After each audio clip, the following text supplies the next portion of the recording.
What's happening, everybody? Hope everybody's having a fantastic start to their week. I know I am. So anyway, I want to thank everybody again. 10,000 subscribers. Never thought it would be even a tenth of that.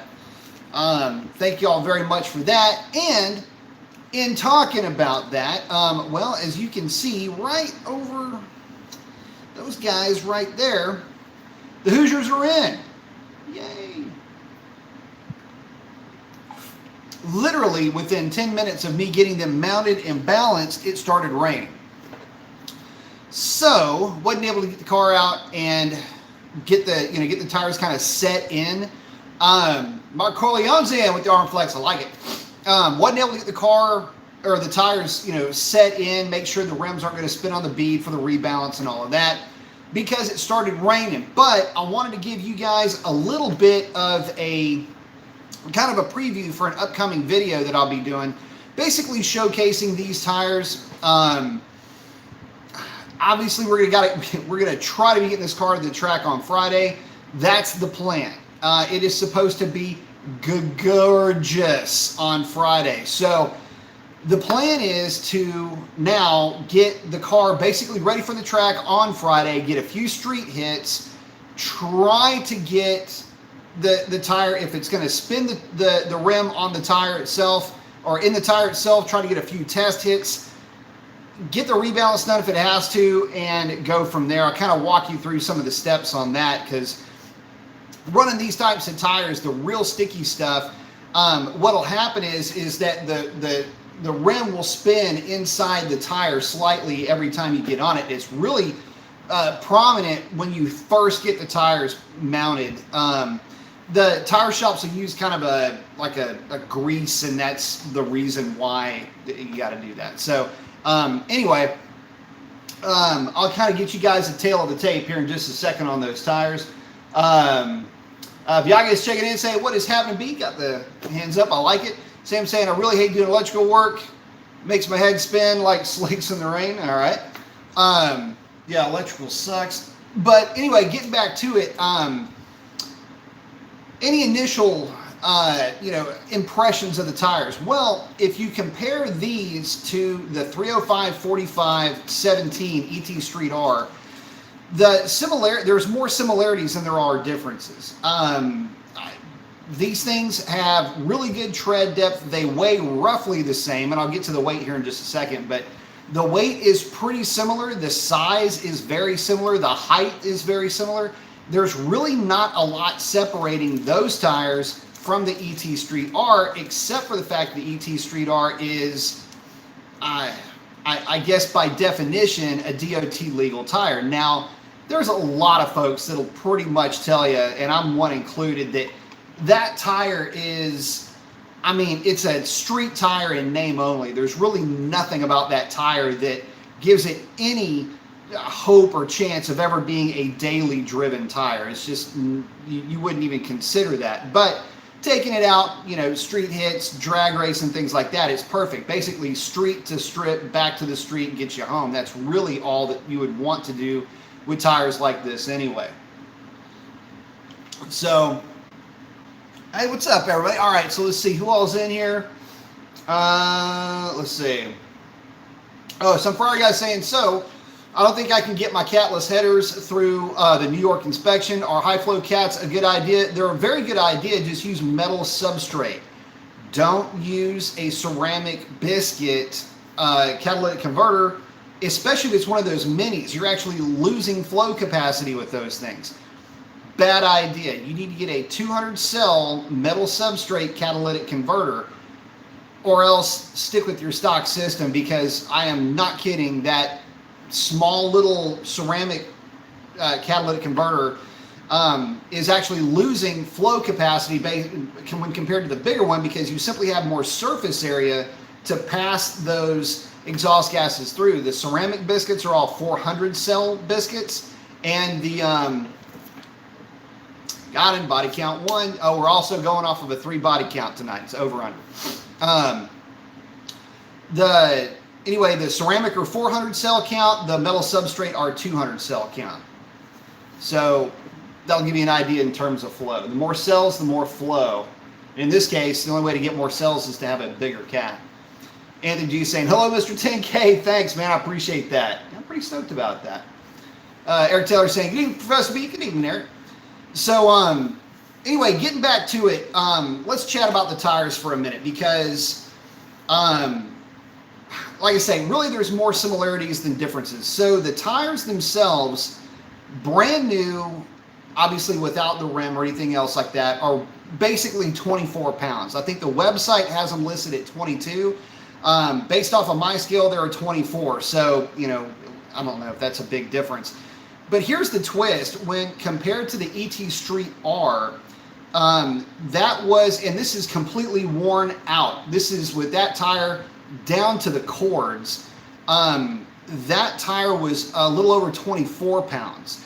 So already a 2-pound difference tire to tire. You might say, well, that's not that big of a difference. I say that's right. But you got to remember that that tire had a couple of pounds pretty much burned off of it. So I would say, you know, a walking around difference in weight, you're probably looking somewhere around the 4 to 5 pounds per tire range. So, you know, is that a big difference? I don't know that it is, but I can tell you this, there's really no difference if you're just walking up and picking one up. You really wouldn't notice the difference as far as the sidewall thickness or construction. You wouldn't notice a difference picking them up or anything like that. They're basically the same.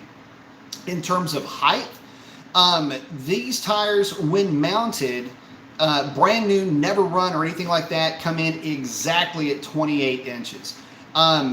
If I remember correctly, and I didn't do a measurement before, but the 305 45 17 comes in just under that 28-inch number. So you're looking at like maybe 0.2 of an inch difference between the two. Again, very little to separate the two. In terms of tread width, and this is kind of a funny thing, the tread width is absolutely identical at 10.5 inches. I measured both of them mounted, and they are both exactly 10.5 inches. And I say exactly as a, I don't want to get too exact with that exactly. The 305 45 is slightly wider. It kind of, you've got to just, you know, it's the angle, you know, then you go back and the angle because just how the tread is shaped. Anyway, depending on how your eye hits it, you know, again, because you're messing with this tape measure and I'm going, is it a little bit wider? Am I in the right spot? It could potentially be just a little bitty bit wider on that 305, but I mean, it's irrelevant based on the rim size. You're talking about a 9.5 inch wide rim, and you know, again, you're going to be planting the entire tread width on the ground with these tires. Total section width, if it matters, I really couldn't see a difference between the two. That one's really hard to measure because, you know, it got to be mounted, straight edges and all this other stuff. To be honest with you, it was so close that it wouldn't even be worth measuring. Maybe 0.2 of an inch at the most again. So overall, you know, you're looking at a total assembly that's going to be about, you know, again, I'll just call it 4 pounds lighter just because it, you know, why not? Seems to be about right. They're already 2 pounds-ish and some change into being lighter. Totally worn out ET Street Rs versus these. Plus, you know, you figure it, again, just based on tread depth alone, and that's one thing. These have got a decent amount of tread on them, just like the ET Street Rs. You know, I would estimate a couple of pounds there, maybe-ish. So nothing really separating the two tires.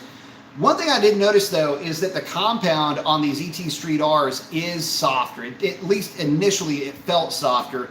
But again, I was messing around with a set of tires in the ET Street Rs that were, I mean, completely shot, like literally down to the cords. So there's at least that to consider. So, oh, hang on a second. Jazzed Hellcat, thanks, man. I appreciate that. Didn't have a question, but appreciate the contribution to the cause. Thank you very much. So hopefully that at least gets you guys some initial data. As far as, you know, I can't tell you how they drive because, of course, you know, it starts raining literally within 10 minutes of me getting them mounted and balanced. So Hopefully on Friday, I'll be able to bring some of that data to you guys, get you a driving impression and everything else. But just the initial impressions of the two tires side by side, I don't think I'm going to be able to tell the difference realistically. The big question that I have is how much pressure are they going to like? I'm guessing they're still going to like that 22-ish pound range. But we'll see. I'm going to play around with tire pressure and we'll just kind of go from there. But until then, we're stuck with it raining because, of course, there's another hurricane in the Gulf.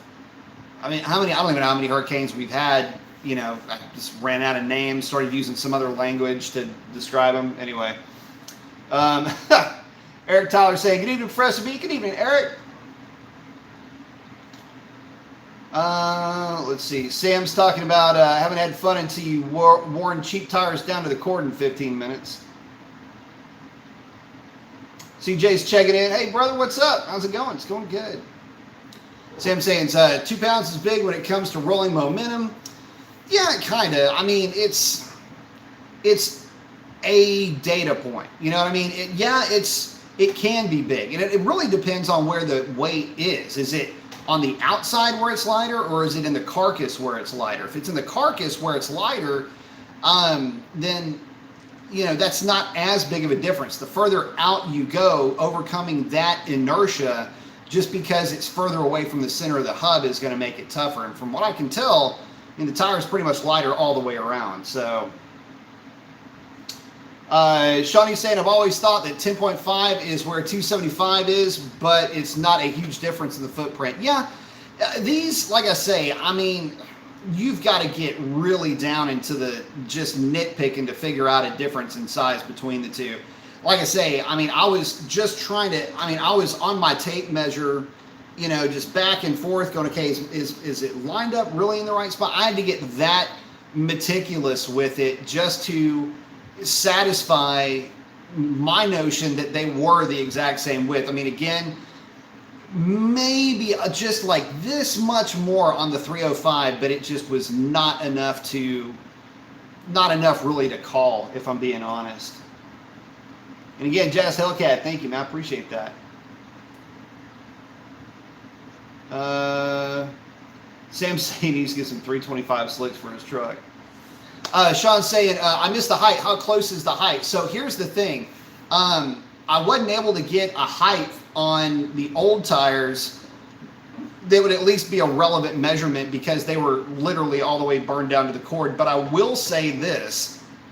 When I have measured them before, they came in under 28 inches. They were like 27.8-ish, you know, just a shade over 27 3/4. These checked in exactly at 28 inches tall. And that's I think they're sitting at 22 or 24 pounds right now. So, yeah, they checked in exactly 28 inches tall. And again, the 305, 45, 17, it's just like that much shorter. Again, you would have to really go looking for it to verify that too. One thing, it's kind of hard to show. I don't know if the camera really shows it very, very well, but they are a bit contoured. They do have a little bit of a crown to them, which is great because, in other words, they're just not flat, you know, the old flat-sided, flat top, which I don't have here anymore, tire, you know, slicks like you might have been used to in the past. These do have a slight contour to work with the independent rear suspension, I am guessing.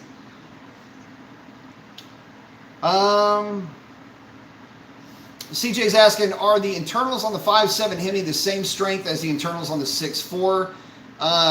Or the 5.7 internals stronger? The later ones, the latest ones, let's just use 2015 and up.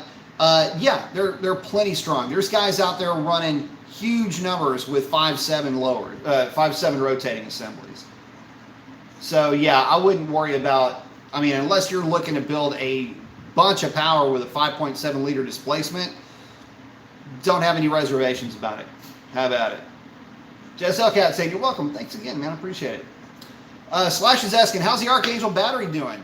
So far, so good. No complaints on my end. With the only exception to that is, yeah, hopefully he can start getting some more batteries in sometime soon. We'll see.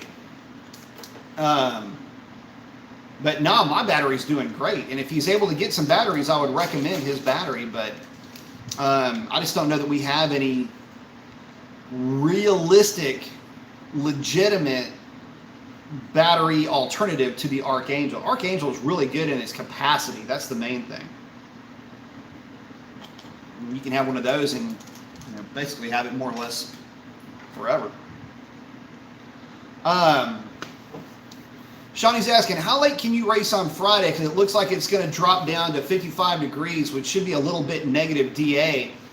And the north wind is forecast to be fairly light. So we'll be able to race until midnight, provided that the humidity allows it. So the problem down here is, yeah, we get some real low temperatures, no doubt about that. But a lot of times that comes at the cost of humidity, and humidity is the thing that stings us the worst.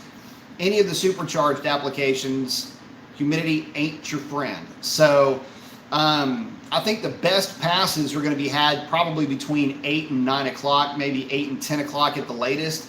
If the track holds together, we'll see. But the problem is that humidity starts to collect on everything. If it's collecting on the cars, it's collecting on the drag strip, and that can be a bit of a problem. So we'll see.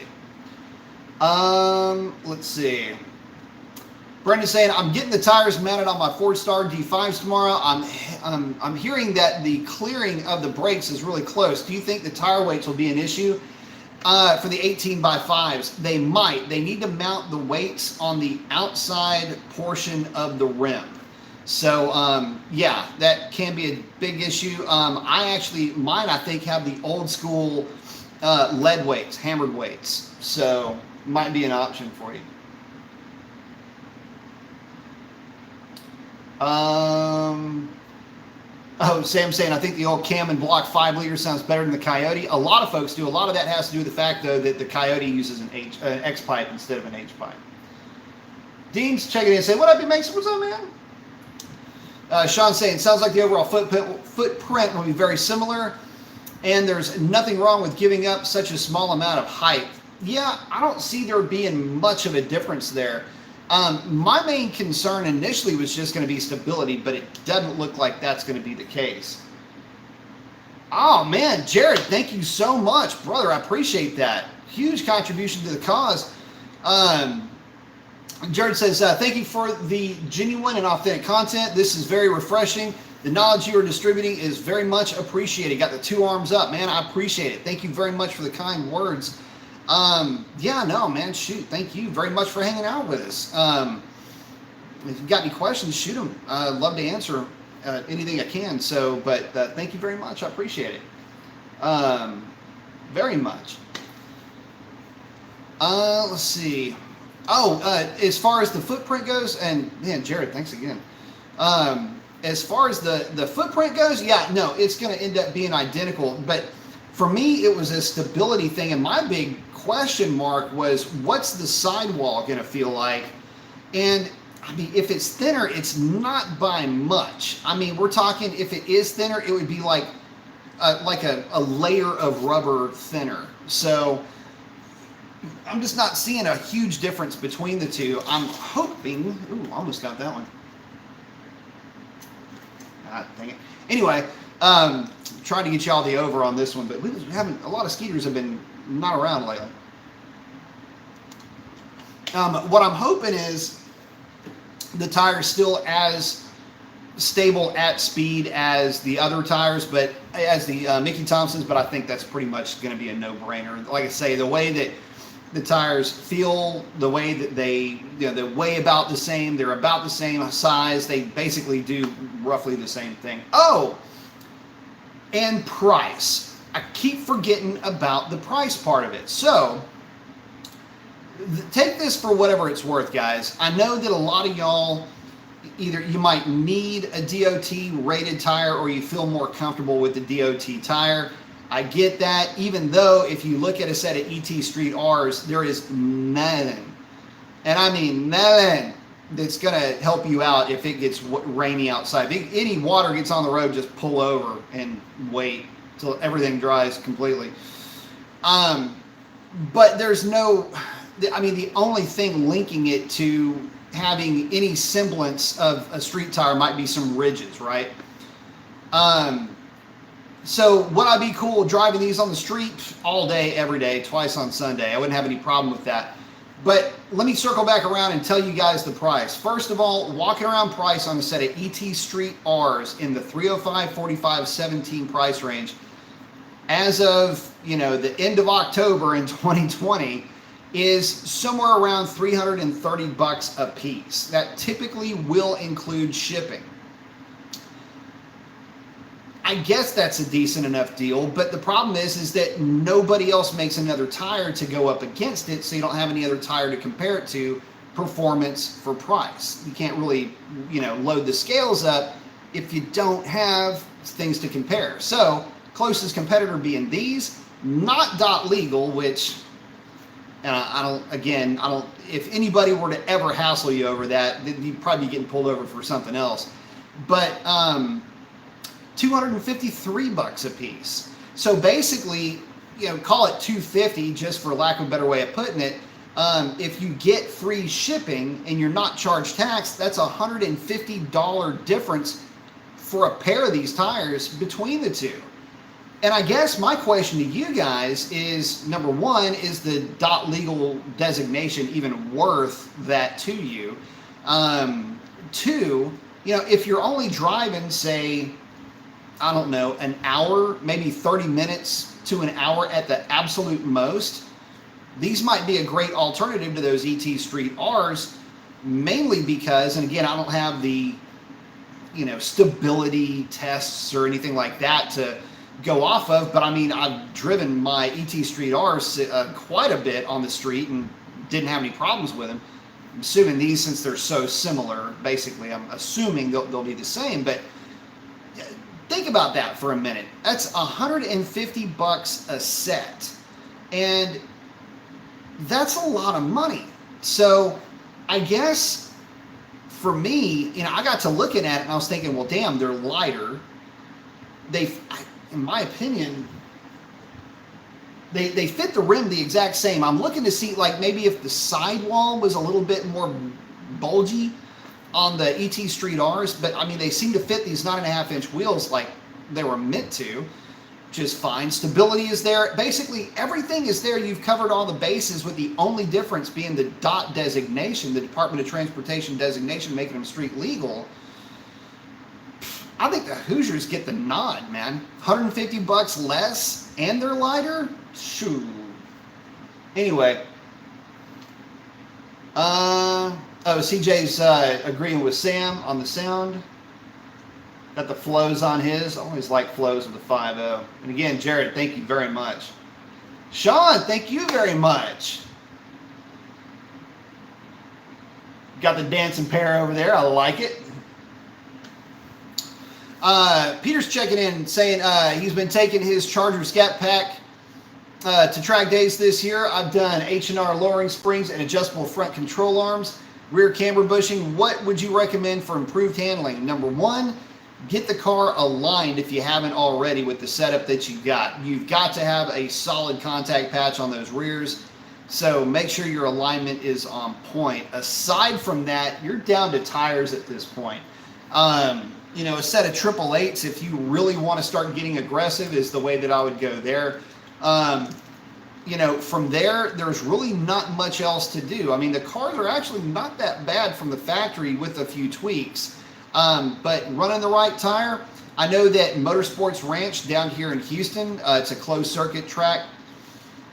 A lot of guys run the 888s. There's a few Hellcats and a few Chargers and Challengers that get out there and rip it up, and they're not getting walked around by a lot of cars. So, you know, just a tip there. You're down to tires, set of 888s, probably your next, that'll probably be your next investment if you really want to start to improve the handling on that car. And of course, shave a little bit of weight. So that would include seats, bumper supports, if you want to get real aggressive, bumper supports. But weight reduction in tires is what you're up to next. Johnny's saying, nice tires. I'm looking forward to some data this Friday. Me too. Let's see. Oh, Sam Grable's going through some tire sizes. 325 7017 versus 305 7017. Yeah, that would be a hell of a tire. I don't know if I'd want to run a 70 series. That would be, yeah, that would be really too tall. Yeah, that would be way too big. Let's see. CJ's talking about driving his mom's Camaro. Sean's saying, are you going to try a more aggressive launch to see if these will hold, or are you going to work your way up to it? I am sending it, brother. I ain't even playing with these tires. They're going to get it good. I'm going to basically street validate the tires, make sure that I don't get too much spin inside the rim initially. I'm going to get probably 4 or 5 wide open throttle hits, wide open throttle downshifts. I'll be checking out stability at that time as well, just to make sure we're not dealing with something that's going to be weird. I don't think that that's going to be the case. I can't see that being the case. But once that's done and I feel confident there, I am sending this thing. Based on just the feel of the tire alone, these things are they're gonna bite. I have a feeling they're gonna bite really well. So no, there's not going to be any feeling out process. I am running right into the middle of this thing and sending it, brother. No messing around.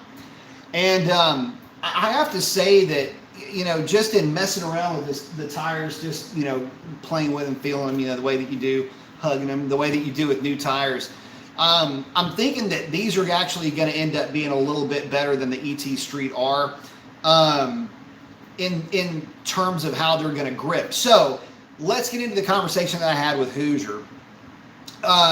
Just in terms of, like, you know, just trying to get an idea from those guys for what these tires are going to like.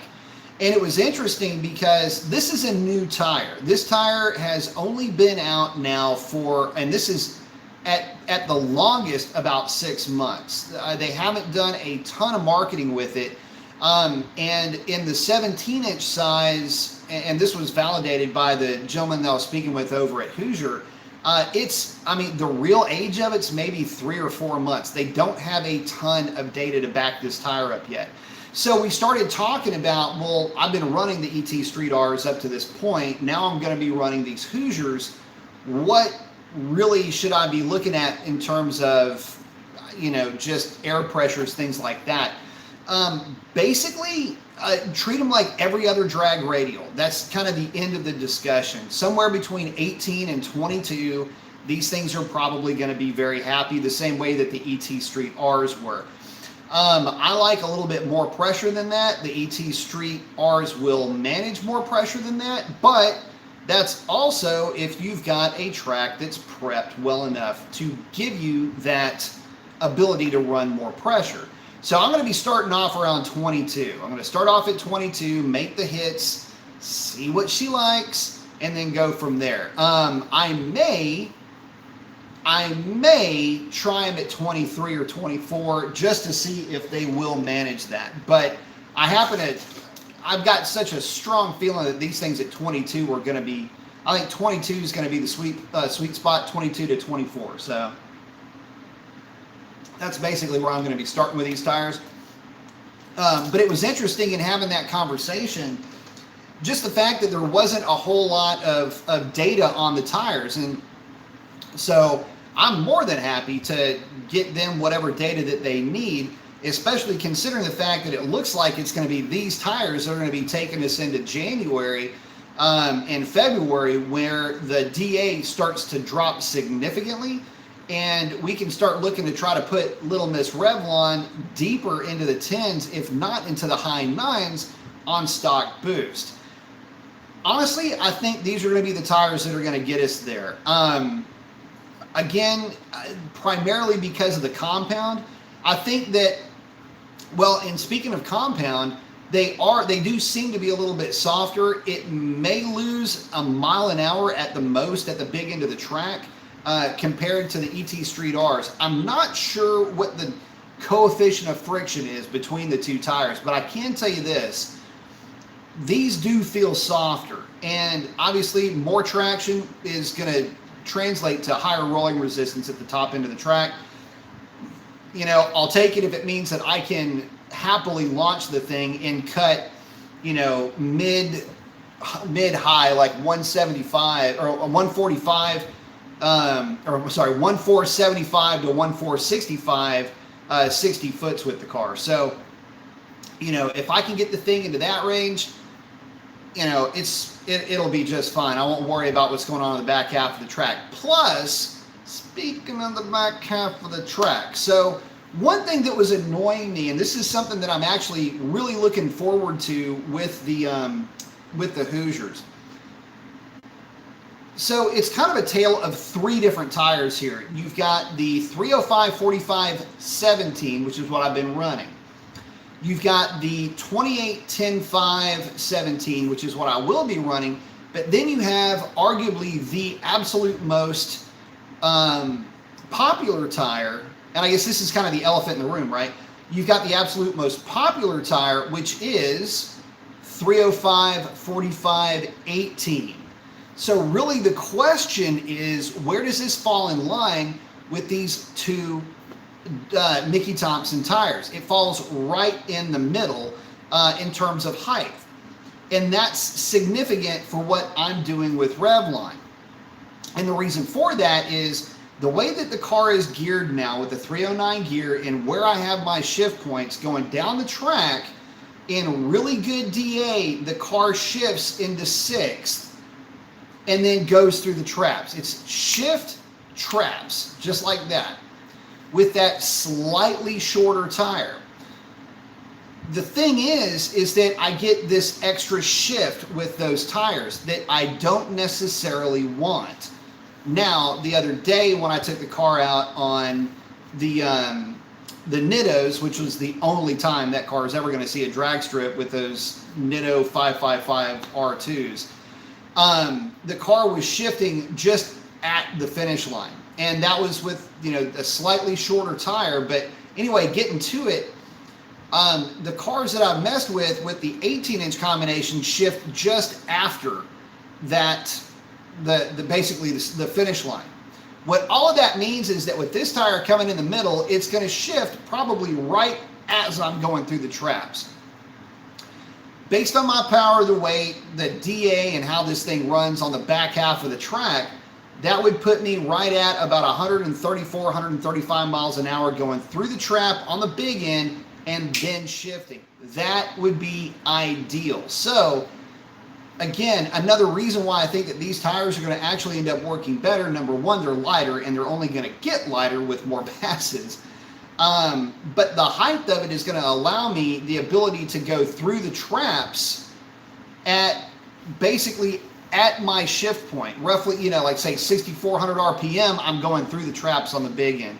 Or I can at least carry a higher RPM and then go through the traps. I'm still making that peak power. So, and I'm not having to suffer through going through a gear shift, which didn't hurt me, I don't think, but this would maybe help a little bit.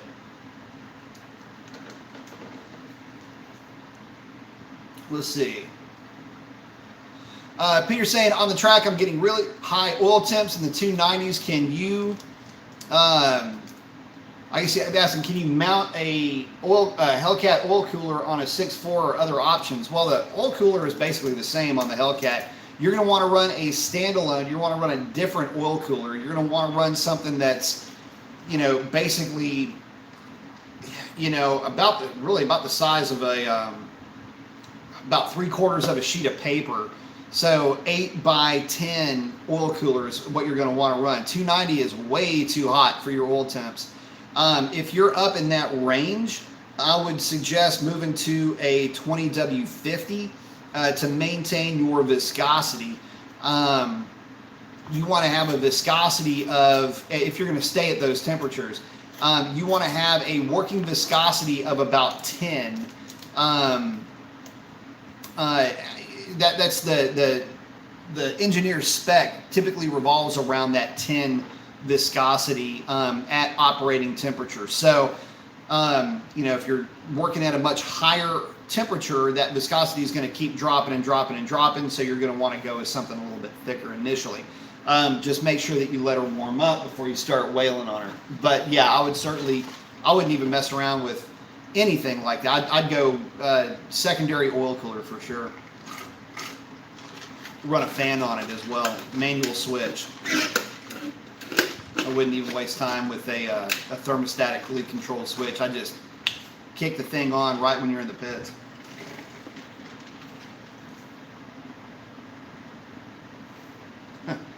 Sam saying, I think I'm going to blow a transmission before I make the numbers that I want. Talking about diesel, yeah, no doubt about that. Bruce is saying, hey B, what would be the first mods you'd recommend for a 5.7 RT in order to harness the power already on tap? Man, well, in order to harness the power that's already on tap would require a tire. I mean, that's what you're going to need initially. What the hell?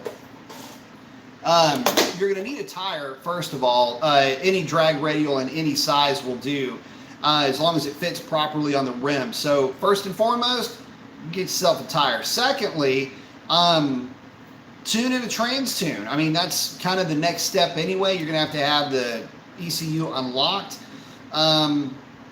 Get the tune in the trans tune. You're going to need an ability to tune if you decide to go any further with the car, like long tubes and stuff like that.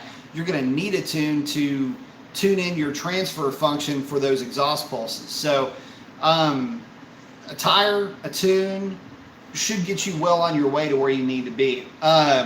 You know, drop in air filters, things like that. That can help. I mean, it only helps if your old filter is really dirty and you got to buy a filter anyway. So, you know, for whatever that's worth. But there's that. If you have existing warranty and you don't want to mess around with a tune, get yourself a pedal commander. Nothing wrong with that, man. I love those things.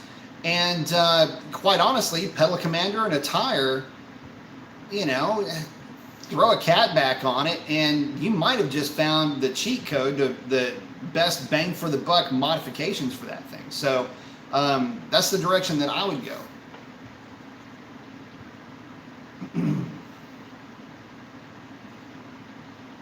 Sam's asking about a twin turbo Pentastar.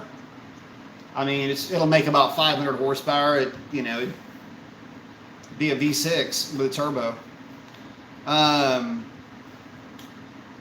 Not a, you know, it would, you're not going to make huge power with it. Jay Blevin saying, thinking of going with a TSP Stage 3 cam for my 12 Charger RT. Just wanted to get your thoughts on them. Already have full bolt-ons with the tune. Well, you know, Stage 3 is going to be pretty big for an RT. I'd look at a Stage 2 before I looked at a Stage 3. More cam is not where you want to be right now. You're going to lose, I'll put it to you like this, you're going to lose a lot of power down low, you're going to lose throttle responsiveness. That's, to me, worth more than the small amount of power that you may pick up way on the right-hand side of that dyno chart. You know, your engine's no different than any other, it's just, you're just adjusting a power curve. That's it. So there is going to be a significant amount of, how do you say it, of compromise when you're looking at the prospect of putting a cam in the car.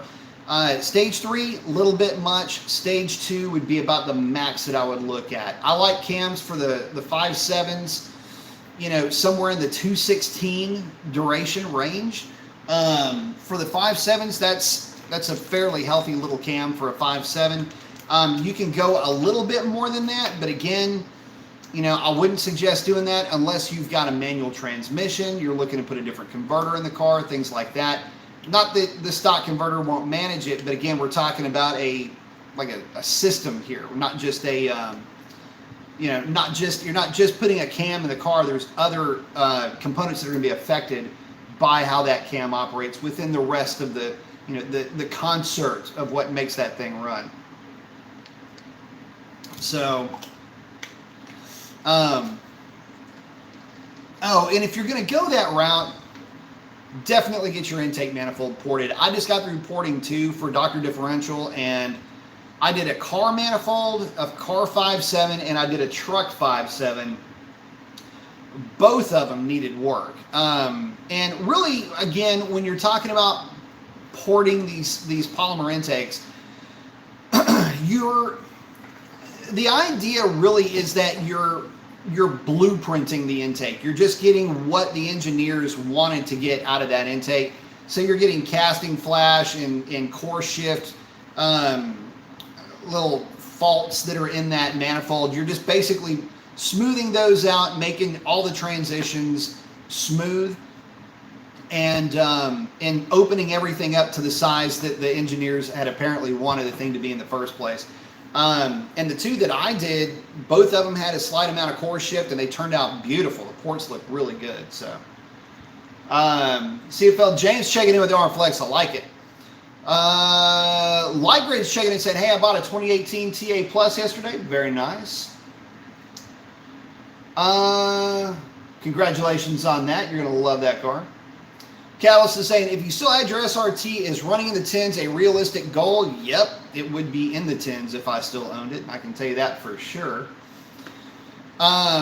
Yeah, it's a realistic goal, but you know,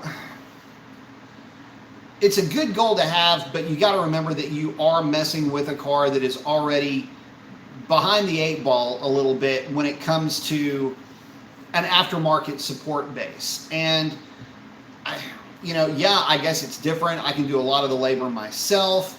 You know, I design my own camshafts, so there's that.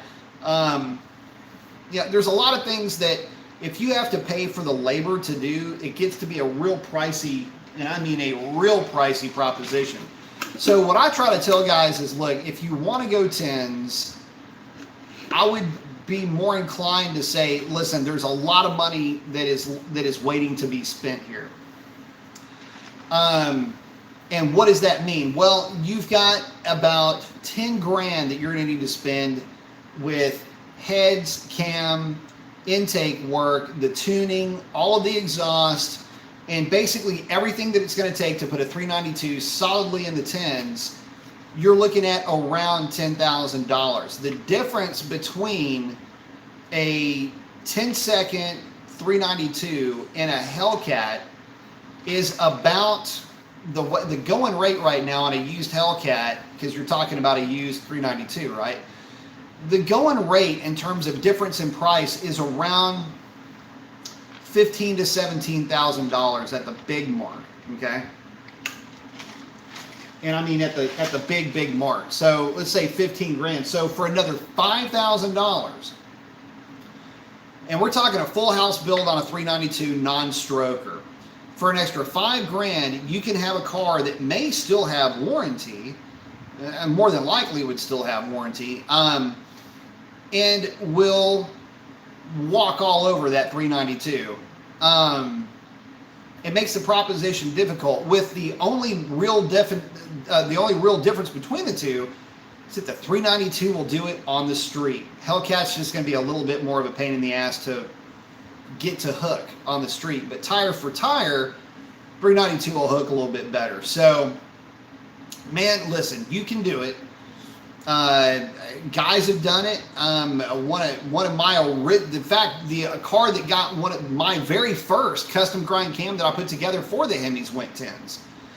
In fact, it went at 1089. Real pretty B5 Blue Challenger. I think it went 10.9 at like 122, something like that. Anyway, so there's that. I mean, talk about swinging a home run. I mean, I get that, but you know, the car did have a lot of weight reduction, but it doesn't matter. That's for you to decide, my man. But if I did still have mine, yeah, it would be deep into the 10s right now. Shawnee's asking, do you have enough dry air to try to beat your previous best of 1016 this Friday, or are you going to beat that possibly just on the launch and the tires? What are you going to need to set your personal best? So, man, look, I'm going to need a 60 foot like in the 148 range for sure. 148, 147. I'm going to need dry air. Low DA helps, but the dry air helps even more. We're going to have a slight breeze coming out of the north. The track does run south to north, so, you know, a light breeze, though, isn't going to really be the big difference here. I'm going to need a hard 60 foot, and I'm going to need this thing to be stable, and I'm going to need it to be really, for lack of a better way of putting it, running like she normally runs to try to cover those numbers in that low of a DA. I think that realistically, I'm going to need, obviously, mine shaft air. That's what we all gun for. I would like to have, if the number's around minus 500, minus 600, there's a chance she'll be in the teens. The car's running that good. I have, oh crap. It's a good thing I'm off on Friday because I may need to burn some fuel out of this car. Fuel's kind of old in this thing. I'm sorry, squirrel. But the latest tune revision, throwing a little bit more fuel at it, the car seemed to like it. I know that Chris's car liked it. I've been using his car as kind of a test mule primarily because of our tire situation lately. So there's that. But yeah, no, like I say, initial data is very promising. So all I can say is let's get her to the drag strip. There's only one way to find out, and that's to go find out. So that's what we're going to do. Donald Powers taking and saying, good evening, Mr. Mason. Good evening, man. Modern Red Heavy saying, got a 3,800 RP install converter and got my best 60 foot off idle. Yep. Tried coming up on the converter several times and cut a slower 60 foot. Does this make sense or what am I doing wrong? No, it does make sense. What you're doing is you are flashing the converter. So basically think of it like this. If you come off idle and just map the throttle and wrap it, you are flashing the converter over, and it's kind of like giving it a head start, if you will. You're basically winding up and you're throwing that punch, and that's what you're doing. It's just known as flashing the converter on the launch. When you stall a vehicle up, what you're doing is you're loading the vehicle up, and you're making sure that you are not shocking the drivetrain, which can then cause the car to lose traction on the launch. So by flashing the converter, you're getting a little bit more RPM out of it on the launch, and that can certainly help you get your best times. And Modern Red Heavy saying he's got the Comp 270. That explains part of it because that cam is known for being a little bit down on power, down low. When you flash that thing over like that, you're giving it a bit of an advantage. So, yep. In fact, if you go back and you watch the videos of Shalandra, stock cam, stock converter, I'm actually flashing the converter in those passes. So that is exactly what you're doing. Shawnee's saying, congratulations on the T8 purchase. Beautiful car, and I love those white gauges. Brings me back to the SVT Cobra days. Absolutely. Like Grid saying, thank you, Sean. They're hanging out right now. Like Grid saying, thank you, B. Mason. You're very welcome. I got a red and black one. I like it. Let's see. Yeah, Sean's is red line red. Cody's saying, lately I've been wanting to build a 4-cylinder car. I found myself suffering from that affliction once or twice. I like those things. Modern Red Heavy's going, thanks, brother. Got the arm flex. I like it. Yeah, man, look, there's only so much time in a day, right? And there's so many cars that are out there that I would love to build. There is a group of guys out here with SRT4s that do go to the track fairly regularly here in Houston, and it puts a smile on my face every time I see one of those things, especially when I see one of those things going mid-9s. They just kind of all show up together, swap out tires, go run, mid-9s, high 11s, whatever the, state of tune the car's in, and pretty much call it a day, wrap it up at that point. So, yeah, pretty neat stuff. I always wanted to build an SRT4. I always had a big soft spot in my heart for an SRT4. So, plus I've kind of got a kink for front-wheel drive stuff too. I don't think I would ever go out and buy anything front-wheel drive to build. Just because, again, there's only so much room. The garage is, stacked to the rafters, the barn stacked to the rafters. So there's that. But, yeah, I feel you on that. I don't know. There's something. The driving experience is just so different. I had when I was very young, 13 or 14 years old, my dad and my stepmom had a Volkswagen Rabbit, and that's what I learned how to, sneak that thing out and learn how to drive manual in it. And used to always love driving that thing around. It was a lot of fun. The thing would handle great. Hit corners real hard, 3 wheels. That was pretty fun. Shawnee's asking, how many of your Hellcat buddies are going to show up on Friday? Hopefully somebody else gets their personal best as well. We are going to be rolling. Let me think about this. 1, 2, 3, maybe 4, 5. We may have as many as 5 showing up. Probably more than that, though, if you start counting the demons and, everything else. I would say that we're going to end up with guys that I know at the drag strip shooting for PBs.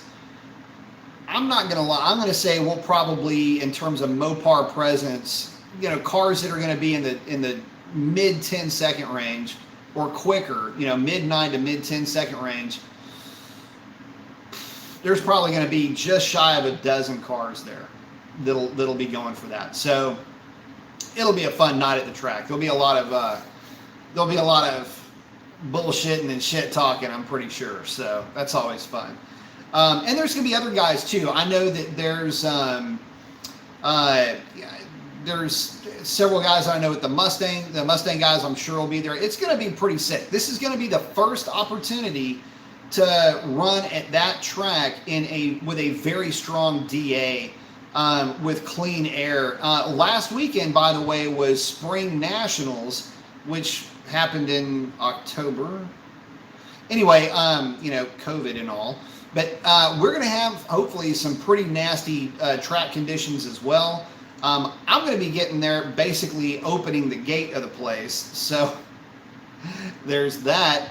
But no, I'm really looking forward to it, and can't wait. Definitely well-deserved. Been putting in a lot of hours, man. Holy mackerel. So Daddy needs to have a little bit of fun with this car. But again, I'm really excited to get some data with these tires, because coming into this, to be honest, I hate to say this out loud, I had only seen these tires I'd only studied them on one car, just, looked at them and, oh, what tire is that? What Hoosier is on the back of that car?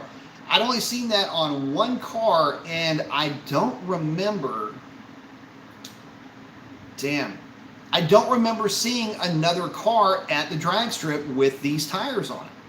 So there's that. And I guess the other idea behind this is bringing kind of an alternative tire to the drag strip. Every single one, this is no joke, Charger, Challenger, Mustang, Camaro. It may even get into some of the other brands as well. Every single one of those cars that are running a legit drag tire, not a drag radial like you would drive around on the street with, a slick-ish tire, they're all running Mickey Thompson ET Street Rs. I mean, every single last one of them. So it kind of begs the question, why? And the reason why is because the ET Street R is such a good tire. And that's in 17 and in the 18-inch rim sizes. They're all running that tire because it works. It's stable. It's user-friendly. It's somewhat forgiving.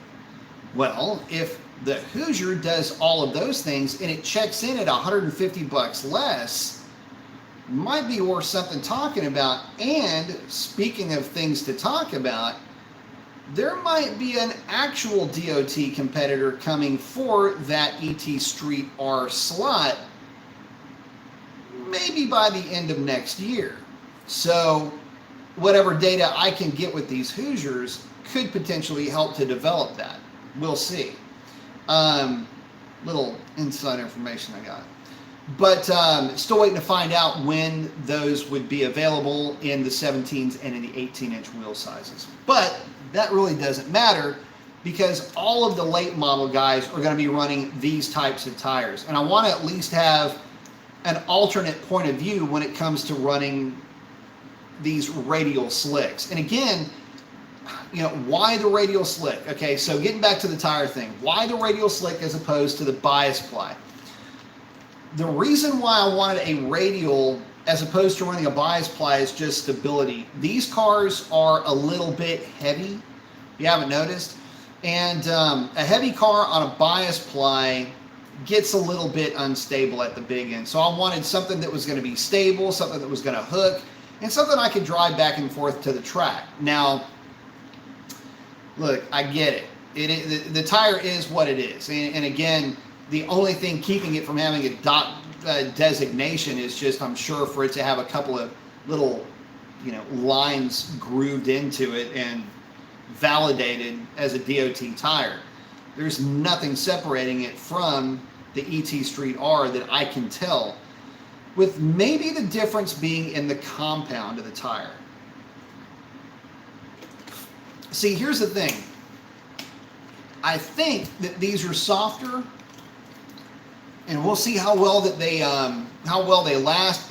The guys over at Hoosier were telling me you don't have to do any major burnouts with them. And again, they've got the hand. I mean, just the feel of them is a lot like a big gummy bear. I mean, they're pretty damn sticky. So I can see where you wouldn't have to light them up too much.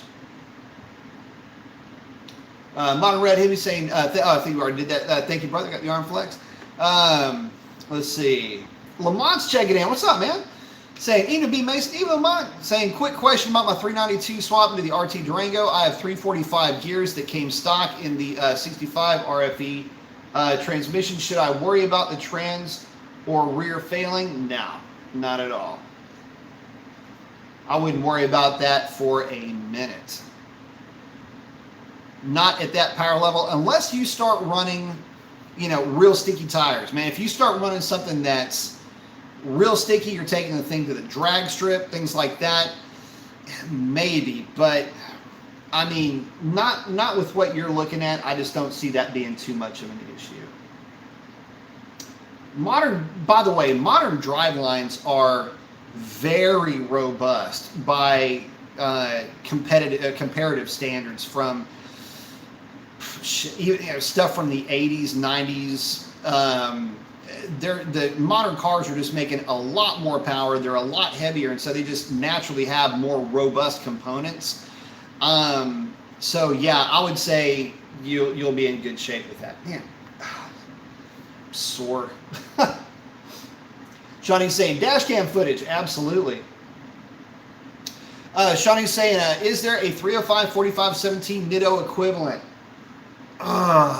Frustratingly, no. Okay, so I don't understand Nitto. I used to fly the Nitto banner so high. That flag was the only flag that I flew when it came to tires for the street. But no, Nitto does not have anything to compete with the ET Street R or with the bracket series radial slicks, or with the potential upcoming street to strip line through Hoosier. And they don't have anything to compete with that. I don't know why they decided to do what they did with the Tri-5. Talk about if it ain't broke, don't fix it. But anyway. Which, if I'm being honest, that Tri-5 are on the wheels that I have now are great. I don't have the same opinion of them looking too busy or looking ugly like I used to, mainly because the rim kind of helps to mask some of that. But I get where they have had some success with those tires at the drag strip, but dude, for the real grassroots racer of a late model hot rod, Nitto is missing the boat entirely. in terms of having a slick type tire, a la ET Street R or Hoosier. You know the routine. They just don't have anything like that. If they decided to go that route, though, it might be pretty cool. I just don't know that, it would, knowing Nitto, it would fall under this category. You do the comparative analysis between the two. The Hoosiers are light, but they wear out quick, but they're really sticky. The Mickey Thompsons are the best overall tire, and the Nittos just don't hook. I can already hear how that would go down, just based on compounds, right? Anyway, Nitto makes a fantastic street tire. I mean, and credit to them. Look, stick with what you're good at. If it's just not in the cards for them to make an actual drag tire, so be it. They make a fantastic street tire. If you're in the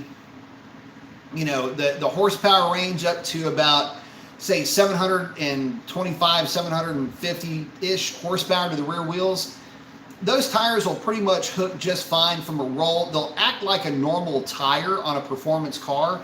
They handle fine. They do everything pretty much just fine. So, if they're just going to stay in their lane, so be it, man. I mean, that's cool.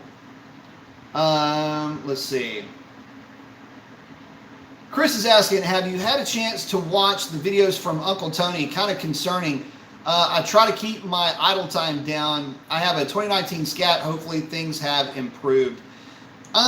Dude, look, let me just put it to you like this. We've seen Hellcats with 175, 180,000 miles on them.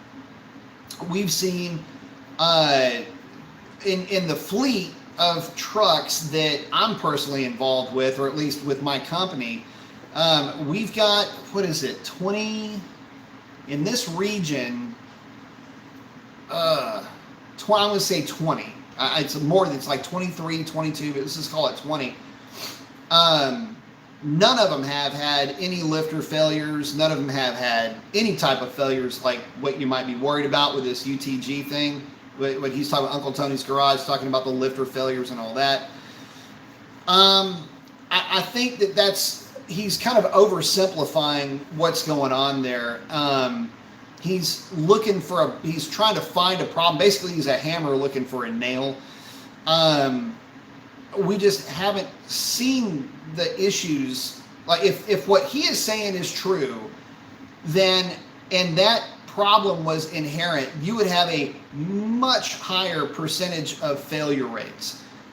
Most of these things spend a lot of time stuck in traffic, as tow truck engines, as just basic passenger vehicle engines. This design goes all the way back to 2000 and early, like 2005, 2004. There's really no difference there. And so you would expect to see, if it were actual designed, with the cam being higher up in the block and all that, if it were a design flaw, you would have seen these failures early on, and you just don't. And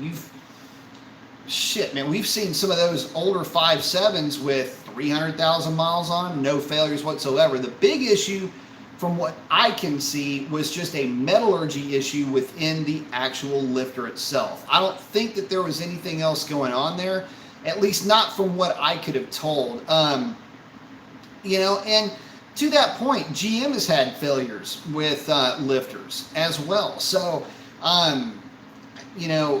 it's a mechanical thing. If there's a bad run of lifters, then that bad run of lifters is going to cause all kinds of havoc downstream. It's just what happens. So I wouldn't worry about it too much. I really wouldn't. I know he was bringing up some points about splash and everything else, and I just haven't seen the level of issues. And he was talking about, I think I know another one you were talking about was, we've seen it with Hellcats, and we've seen it with Scat Packs, we've seen it with 5.7s. I've never ever heard of a Hellcat ever wiping out a camshaft or having a lifter failure. It's a different lifter. So there's that, and that's kind of what tells me that's you're just not running into the same problems. The rationale behind a lot of that was Well, we've got Hellcats that are, the Hellcats are typically run harder, so they have more oil splash or whatever. Again, Hammer looking for a nail because we've had daily driven Hellcats that get stuck in traffic and idle for extended periods of time. Never wiped out a cam. The only issue that I know of that is legitimately widespread is the Hemi tick, which would just simply be the manifold bolts either breaking or backing out, what have you. Both of my trucks had that. My first truck had a bad lifter too. So,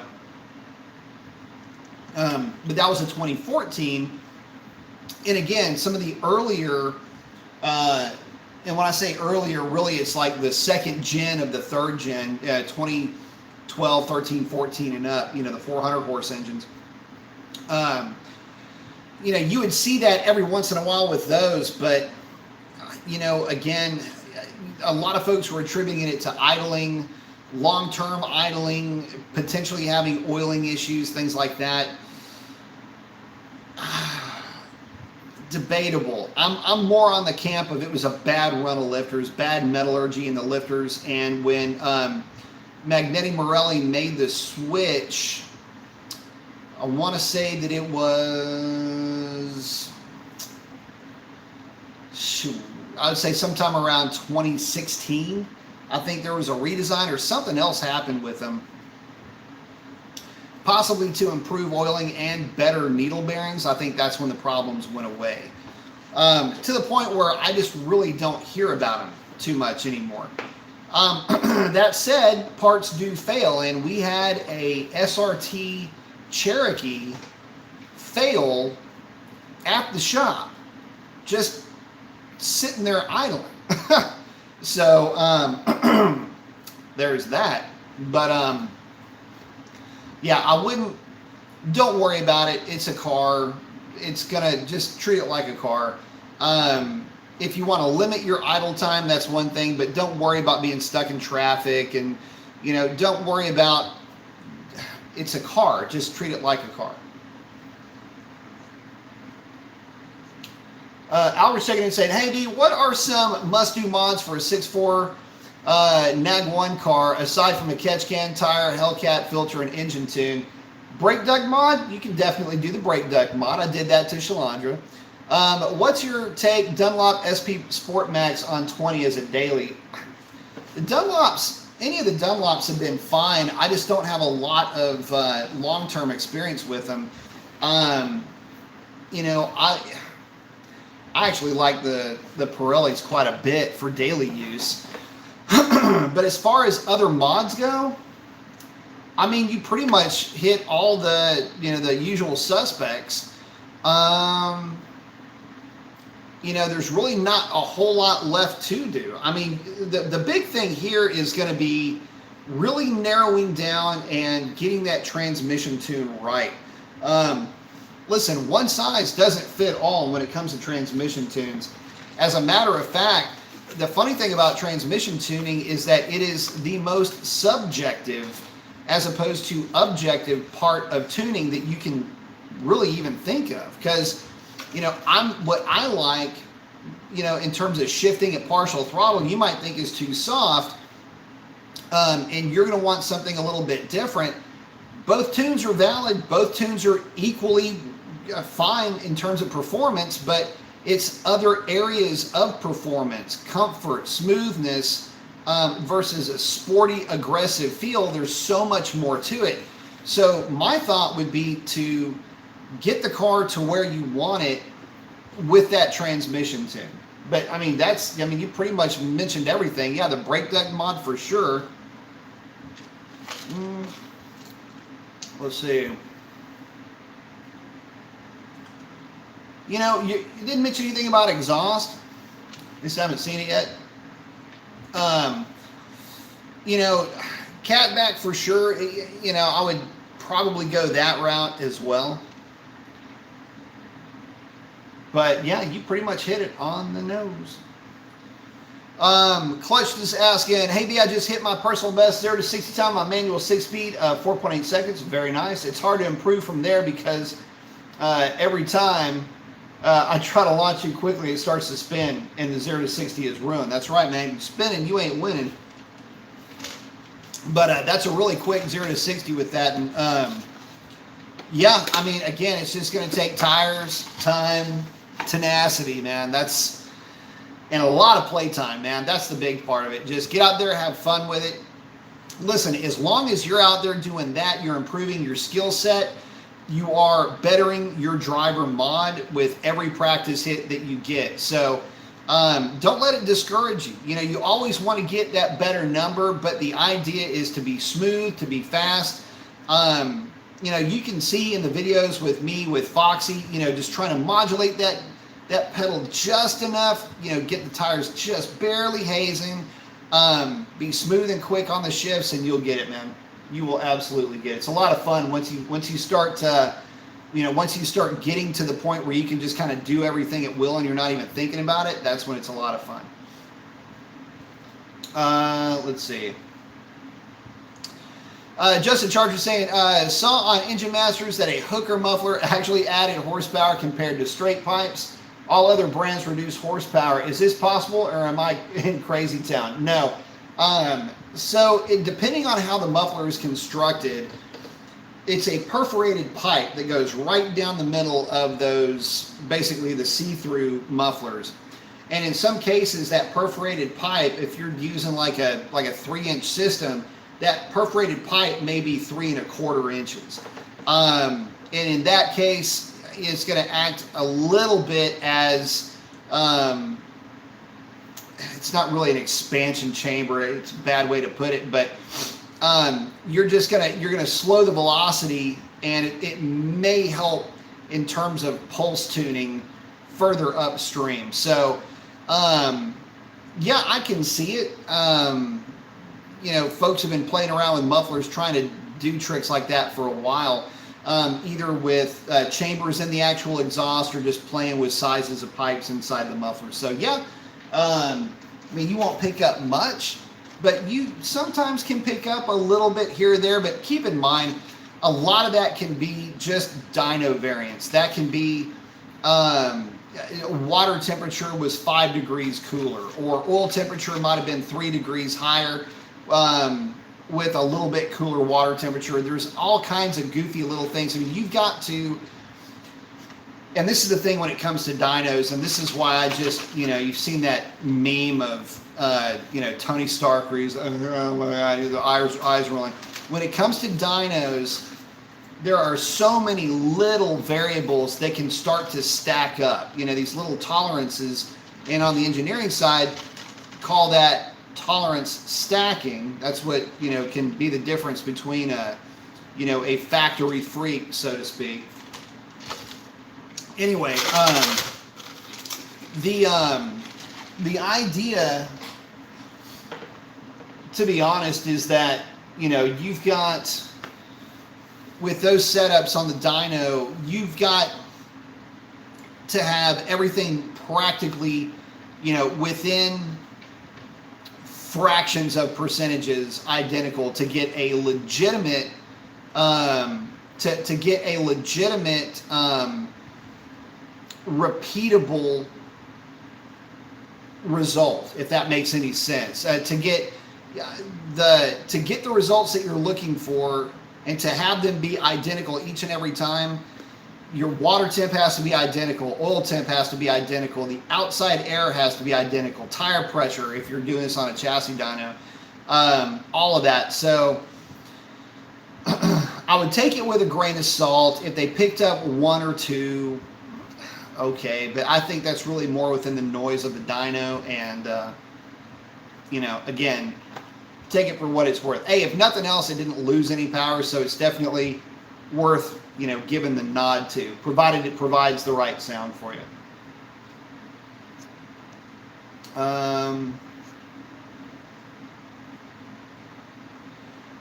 Collection saying, I've seen other M6 392s hit 4.5 with stock setup. Any advice? Sorry, my message got jacked up. So here's the advice, man. Work on the launch, work on slipping the clutch. You know, treat it, once you get it down pat, it's going to become very intuitive, and it's hard to do this over a video.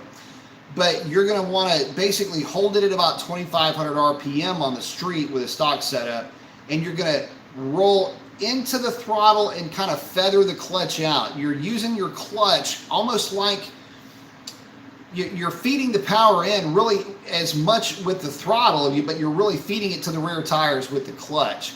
Your clutch is the throttle to your rear tires, so to speak. So you're going to come into the throttle, come off the clutch, and try to pour power on and get used to the feeling of what it feels like in the clutch when the tires just barely start to break loose and start to haze.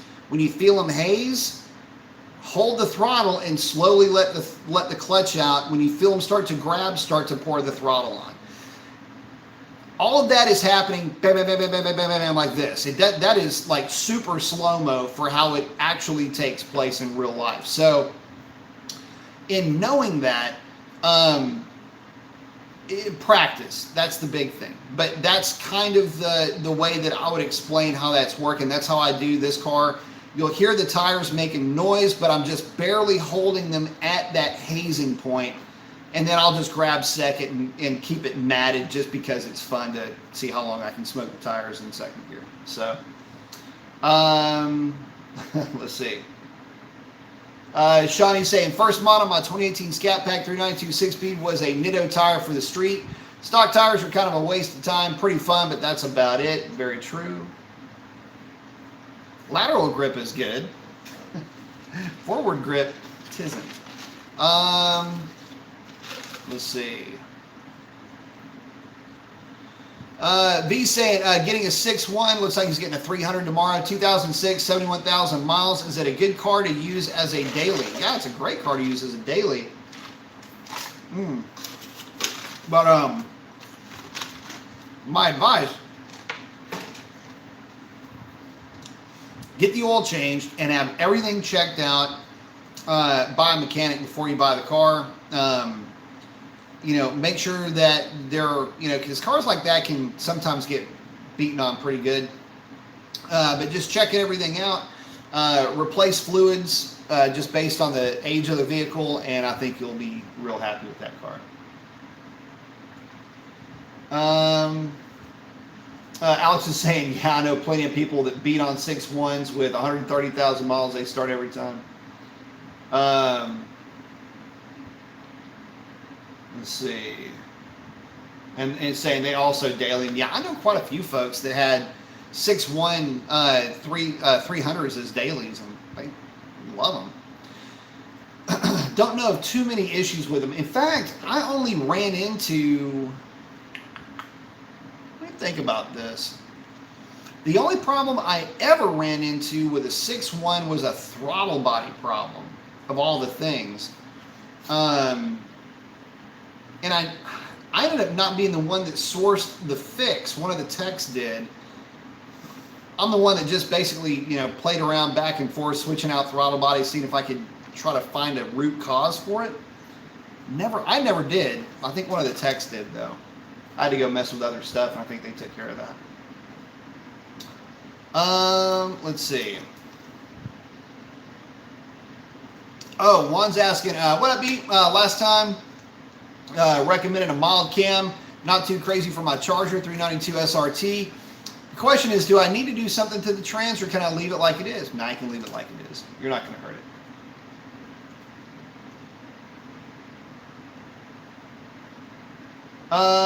V's asking, how many miles do you think I can get on it? I'll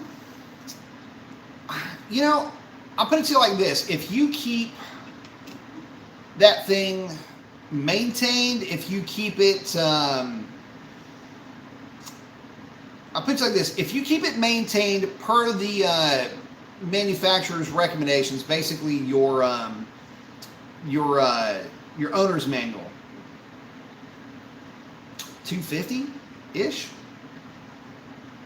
It just depends on how hard you're beating on them. You got to remember, those things were used in limo service quite a bit, and were used as a town car replacement. So I know that we had like when I lived in NorCal, there were several of those things running around with 250, 275,000 miles. And up there, you can't, let's see, after, was it 325,000 miles, you can't use them as a taxi anymore. But there are a lot of people that were still running around with those things with high 200, low 300,000 miles. So, you know, that's kind of cool. And yeah, the 6.1 is reliable. And Alex, I've seen people running bolt-ons and beat the crap out of them at 185. Yeah, they're, so to give you an idea, man, the 6.1 is kind of like the Mopar LS, if you want to think of it that way.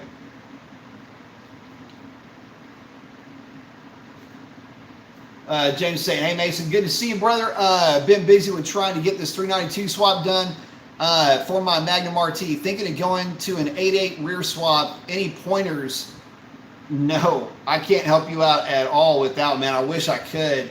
I don't know, the gate trag's out there. I mean, you can do some swaps with that. I mean, you have to do, you know, I don't know, man. That sounds like that is a nightmare.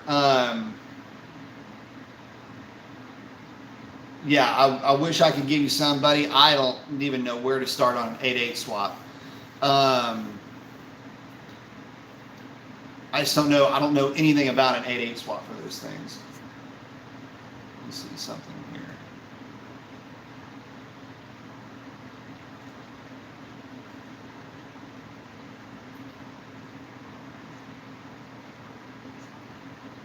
And then Alex saying, going to be a hell of a time. Yeah, no doubt about that. Yeah, the 6.1s are a lot of fun, man.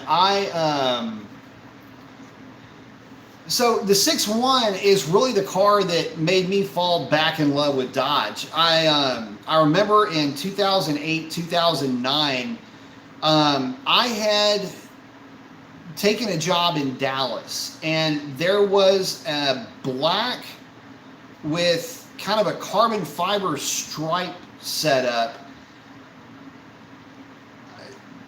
SRT8 that was lowered and was on CCW wheels. It was a 6-speed car. And when I had never seen one of the new Challengers in person, and that was the first one that I saw, and it was a very well done example of what a Challenger is supposed to look like. And that's kind of what got me to fall all in love with them again. And so at the time, I had my Lightning. And I thought, man, that's pretty awesome. No, I'm sorry, I did not have my Lightning at that time. I had my my Coupe and I had my 350Z. I didn't get my second Lightning until after that. But I drove, but there is a tie to the Lightning in that I drove a Signature Series 20-inch wheel car, which would have had the 392 rear gear. Drove a 6-speed version of that. And then I drove the automatic. This was a NAG 1 car. And I was so impressed with how good both of those cars ran. Primarily, well, to be honest, the NAG 1 car. The transmission tune from the factory was so good. And when I got my Lightning, that's something that stuck with me. And that's actually what got me into tuning transmissions, was that experience that I had just messing around with that Signature Series car. So anyway, kind of a cool deal. I just, I don't know. I wish that I would have bought one. There's a lot of times where that 6.1 would have been, I feel like it would have been a bit more fun. And, you know, a lot of guys say, well, what would I have if I, you're talking about Shalandra and all that. You know, what would that car run like? And it's kind of hard to say, but if I would have bought one of the 6.1 cars earlier on, I'm pretty sure it would have an extrude honed intake manifold, one of my cams, a 426, hot rodded NAG 1 with a set of 370 gears. I mean, that would probably be the garden variety hot rod that I would build out of one of those things, and just go out and raise all kinds of hell. So, and I'm not saying that the thing would be the fastest thing on the planet, but it would certainly be a solid mid-11 car, and that would be a lot of fun in that respect. Smoking 05 saying, I see there are aluminum blocks for the 576164, but they want a ton of money for them. Which to me is a bit of a highway robbery type of thing. So I know you got to remember there was well, there kind of still is if you count the Hellcat crate motor. But the crate motor from Dodge was an all aluminum 426. I don't remember the horsepower rating on it. Say 550, just because I don't know off the top of my head. It's basically the starter engine that you would get if you got the naturally aspirated drag pack, one of the earlier naturally aspirated drag packs that used the V8s and naturally aspirated V8, as opposed to the Viper V10 or the supercharged 354. Interestingly enough, that engine never made it to any level of a production car. Kind of a bummer, really, when you think about it, because that would have been an extremely successful engine. And I think, in talking to some friends of mine, we were kind of BSing about this the other day, lamenting the fact that we don't have the 426. And this is something that I brought up on one of the other live shows, was why not a 426? If you think about it, how hard could it be, right? Well, the thing is to build a 426 and to get it into a production vehicle, you have to go through CAFE, you have to go through EPA, I'm sure. You've got to get it certified on so many different levels. And think about what you would be getting. You would get an all-aluminum 426 making, I don't know, 550 horsepower. Let's just stick with that number because it's kind of a psychologically satisfying number. Okay, 550 horsepower and say 500 pound-feet of torque or 525 pound-feet of torque. Pick a number that sounds sexy. Lots of power, but it is still a less than engine.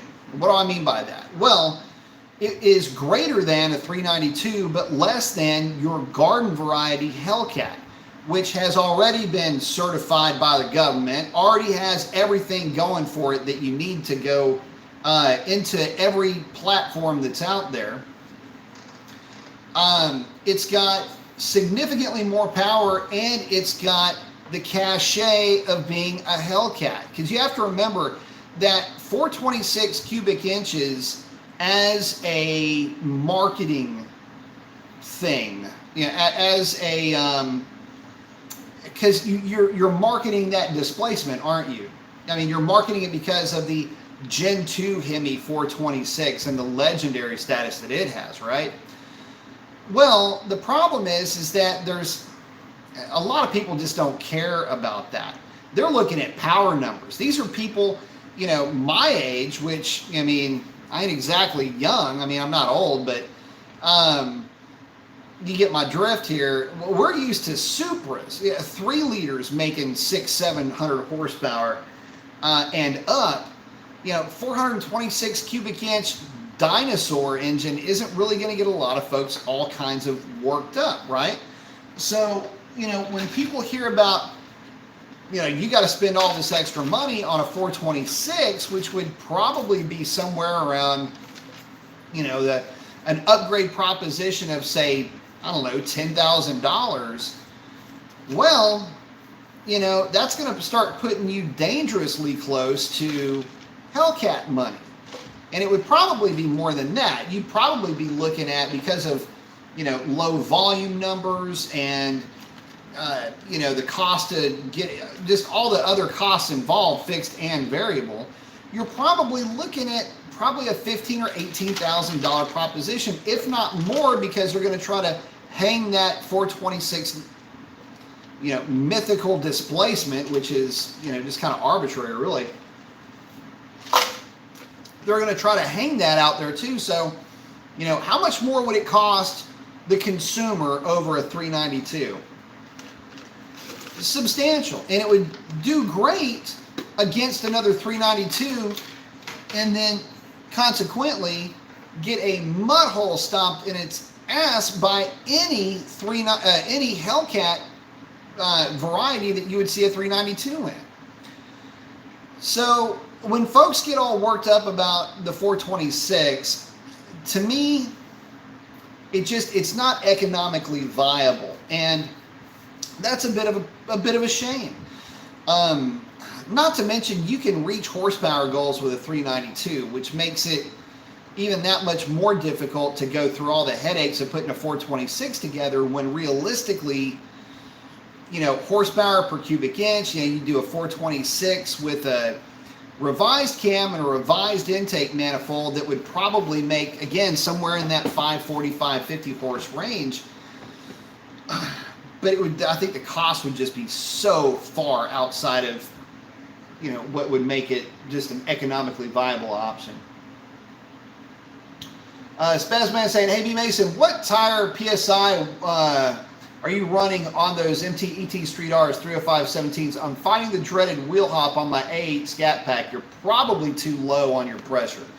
I will not run anything less than about 18 to 20 PSI on those tires. In fact, the car doesn't like 18 PSI.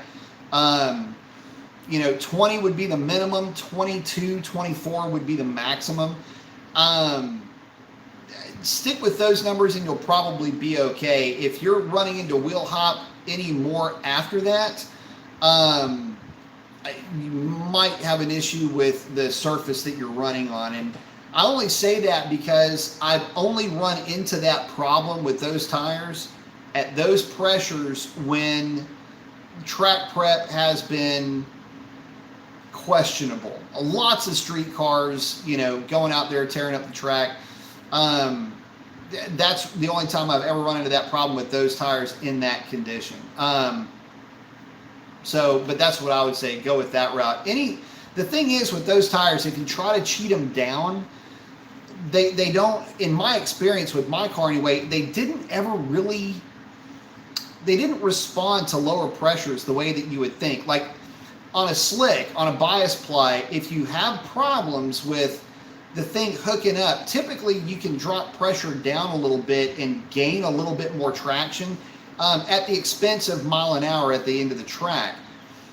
And those radials just don't really offer that up. And really to that point though, a slick, although these don't really fall into that category, mainly just with how they're rounded off, that would be a slick on a solid axle car. Maybe an independent rear suspended car could have a little bit more of an issue, or could be a little bit more sensitive to track prep conditions.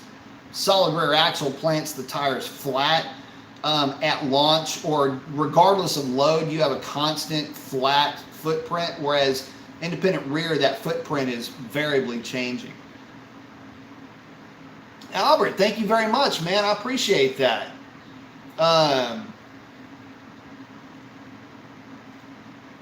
Thank you very much. Saying, thanks, B. I have a true diverted. Oh, cool. Tunnel running through the canyons with them wide open. Don't know whether to tune it with them open or closed. As long as they are at least, say, 18 to 24 inches aft of your oxygen sensor, then it doesn't matter. You can tune it either way. At that point, it's mainly just going to be noise out the backside.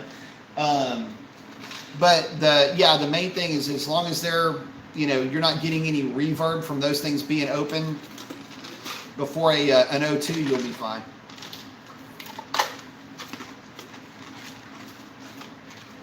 Let's see. But thank you very much, man. I appreciate that. Like the bald guy with the shades. The other thing, hey Spazman, the other thing is when it comes to tire pressure and track prep, be mindful of, if you're taking the car to the drag strip and you're having this problem at the drag strip, be mindful of when you get to the track and how many street cars have gone in front of you. If you find out that, and obviously if your track doesn't split up, drag tire versus true, like an actual street tire setup, if you're running into that problem, talk to the guys at the drag strip, talk to those folks and say, look, man, you know, you got to do something about track prep. This is a problem, because if you are running into those problems, trust me, other people are running into those problems too. And there is nothing that can, paint a track in a bad light worse than consistent bad track prep. That's the absolute number one reason why, because that's the most expensive part of the track. I mean, it's the track prep. The VHT is expensive itself, a lot more expensive than you might think. So you almost wonder if this stuff's like made out of printer ink. So, but yeah, that's just kind of something to consider when you're looking at that. Just be mindful of that. It's something that we pay a lot of attention to. You see a lot of street cars. We'll definitely say something to the track officials. Like, look, man, after this next pass, we need to, because our track separates them, and we get slicks and radials go first, then street tires go after that, and they just kind of alternate all night. So, boy, I have a feeling this Friday is going to be packed. So I'm going to get there early, make some hits, and then if I get, if I can, I'll make some hits a little bit later in the night. Probably take a break halfway through, get the hot dogs rolling. Actually, I may have to mix in chili dog this time around. We'll see. The diet be damned. My first time down the track this fall season. We're going to be celebrating. Well, guys, I tell you what, we are coming up on a little bit over an hour and a half. I got to wake up crazy early. Want to thank everybody for hanging out with me tonight, though. Hoping to get you guys some data on the tires, but to run through it again real quickly, they are the Hoosier Bracket Radial Slicks, brand new tire from Hoosier. Only been out really for less than 6 months, honestly. 28, 1050. Basically 28 inches tall, 10.5 inches wide at the tread, right at 28 inches tall. Came in at, I think, right at 24 pounds.